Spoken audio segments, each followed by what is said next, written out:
জানেন কি আগে মাতাবাড়িতে দেওয়ালি মেলা হতো না? তাহলে আগে কি হতো? আপনারা কি জানেন ধন্যমাণিক্য কিভাবে কোথা থেকে মায়ের মূর্তিটি এনেছিলেন? আপনি কি জানেন মায়ের মন্দিরের ভেতরে আরেকটি ছোট্ট মূর্তি কোথা থেকে এসেছে? মায়ের মন্দিরের পেছনের ত্রিশূলটি কোথা থেকে এসেছিল? জানেন কি আপনারা কিভাবে কচ্ছপের মৃত্যুর সময় কল্যাণ সাগর থেকে উপরে এসে সমাধিস্থ হন তারা? এছাড়াও লুকিয়ে থাকা জানা ও অজানা অনেক তথ্য মাতার বাড়ির আজকে জানবো এই ইনফরমেটিভ ভিডিওটিতে।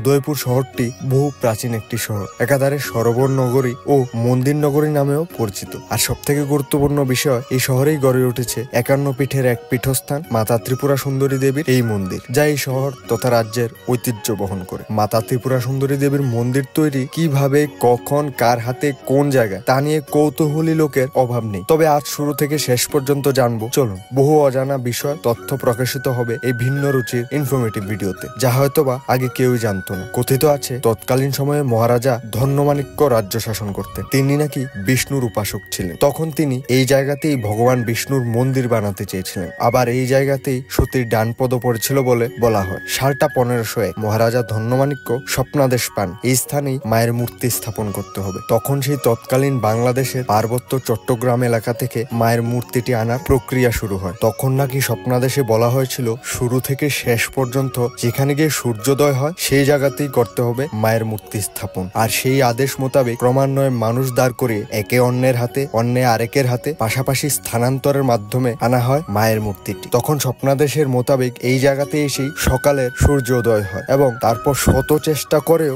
মায়ের মূর্তিটিকে কেউ 1 ইঞ্চিও নাড়াতে পারেনি। নিয়োগ করা হয় মায়ের পুরোহিত, যেখানে একজন ছিলেন বানেশ্বর, অপরজন শুক্রেশ্বর। এই দুই গোষ্ঠীর পুরোহিতরাই আজীবন মায়ের পুজো করবেন স্থির হয়। তখন থেকে এখন পর্যন্ত প্রত্যেক অমাবস্যা তিথিতে মায়ের নিশি পূজা অনুষ্ঠিত হয়। তৎকালীন সময়ে অমাবস্যা নিশিরাতে বিদ্যুতের ব্যবস্থা না থাকায় মশাল ধরিয়ে পূজা হতো এবং যারা মশালের দায়িত্বে ছিলেন তাদের বলা হতো জুলাই। এখনো সেই প্রথা অনুসারে প্রত্যেক অমাবস্যা নিশিরাতে মশাল ধরানো হয়। প্রত্যেক অমাবস্যা তিথিতে মহিষ বলির প্রথা রয়েছে, আর সেই মহিষের যোগান দেয় মহিষাংরা। তাদের মহিষাং বলা হয়। জেনে অবাক হবেন, তারা মুসলিম সম্প্রদায়, অর্থাৎ জাতি, ধর্ম, বর্ণ নির্বিশেষে সকলেই মায়ের সেবায় নিয়োজিত হয়। তবে গোটা দেশের মধ্যে এই ত্রিপুরা সুন্দরী মায়ের মন্দিরে একটা বিশেষ বৈশিষ্ট্য রয়েছে। শুধুমাত্র এই মন্দিরেই যে কোনো প্রান্ত থেকে কোনো ভক্ত আসুক না কেন, তা কোন ধর্মের লোক জিজ্ঞেস করা হয় না। তারপর 1625 থেকে 1660 পর্যন্ত মহারাজা কল্যাণমাণিক্য রাজত্ব করতেন। কথিত আছে তখন তিনি স্বপ্নাদেশ পেয়েছিলেন মায়ের পুজোর জন্য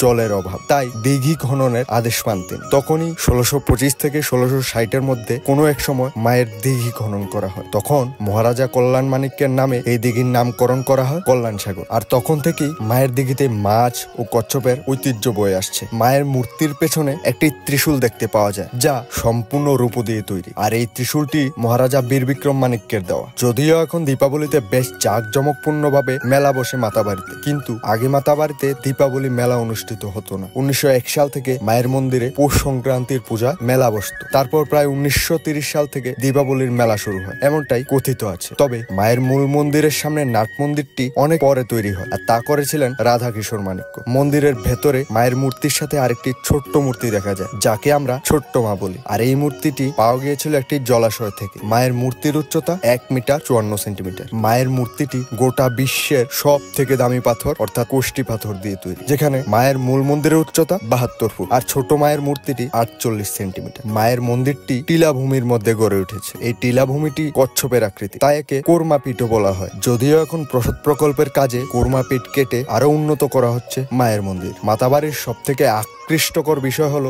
মায়ের ভোগের পেড়া, যা গোটা বিশ্ব বিখ্যাত। মায়ের ভোগের পেড়া দুধ এবং ক্ষীর দিয়ে তৈরি হয়। কথিত আছে মাতাবাড়ির পেড়ার স্বাদের মতো পৃথিবীর কোথাও এরকম পেড়া হয় না। আর কচ্ছপের মৃত্যু নিয়ে বহু কাহিনী, তা সবটাই অবাস্তব। আশা করি মায়ের মন্দির নিয়ে দেওয়া তথ্যগুলো আপনাদের ভালো লেগেছে। সবাই ভালো থাকবেন, সুস্থ থাকবেন। ত্রিপুরা সুন্দরী মা সকলের মঙ্গল করুক। জয় মা।